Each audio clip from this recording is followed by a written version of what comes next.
रुद्राणां शङ्करश्चास्मि वित्तेषो यक्षराक्षसां वसूनां पावकाश्चास्मि मेरुः शिखरिणामहम्। बंधुगण, एठारे श्रीकृष्ण कहउछन्ति जे रुद्रमानंक मध्यरे मु शिव, यक्षमानंक मध्यरे बा राक्षस मध्यरे मु कुबेर, वसुमानंक मध्यरे मु अग्नि एवं पर्वतमानंक मध्यरे मु मेरु अटे। भगवान शिवंकर 11टी रूप अछि जाहाकु रुद्र कहाजाए। सेमाने हेले हर, बहुरूप, त्र्यंबक, अपराजित, वृषकपि, शंकर, कपर्दी, रैवत, मृगव्याध, सर्व एवं कपाली। पुराण रे विभिन्न स्थान रे सेमानंकु विभिन्न नाम रे नामित करा जाइछि। सेमानंक मध्यरु विश्वरे भगवान शिवंकर मूल स्वरूप शंकर अटंती एवं समस्त रुद्रमानंक मध्यरे श्रीकृष्ण शिव अटंती। यक्षमानंकु स्वर्गर दानव मध्य कहाजाए।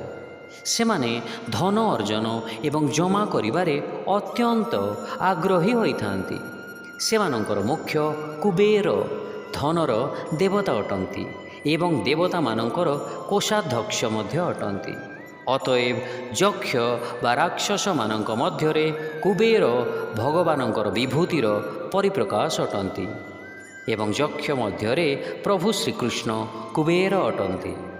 ब्रह्मांडर स्थूल रूप वसुमानंकु नेई गठित पृथिवी, जल, अग्नि, वायु, आकाश, सूर्य, चंद्र एवं नक्षत्रगण एमाने अष्टवसु अटंती। एमानंक मध्यरु अग्नि अन्य समस्तंकु ताप एवं शक्ति प्रदान करिथाए।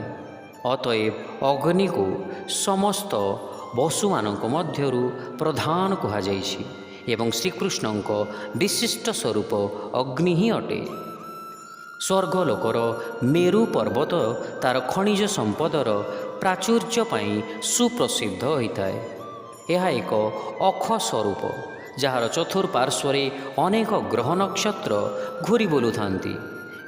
तेणु श्रीकृष्ण एहाकु तांकर विभूति भावरे वर्णना करिसंती एवं पर्वत मध्यरे निजकु मेरु पर्वत रूपे निजर ऐश्वर्यर परिप्रकाश करिसंती। शिक्षा रुद्र मानंक मध्यरे मु शिव, यक्ष मानंक मध्यरे मु कुबेर, वसु मानंक मध्यरे मु अग्नि एवं पर्वत मानंक मध्यरे मते मेरु पर्वत भावरे जान। Amongst the Rudras, know me to be Shankara. Amongst the semi-celestial beings and demons, I am Kuber. I am Agni amongst the Vasus and Meru amongst the mountains.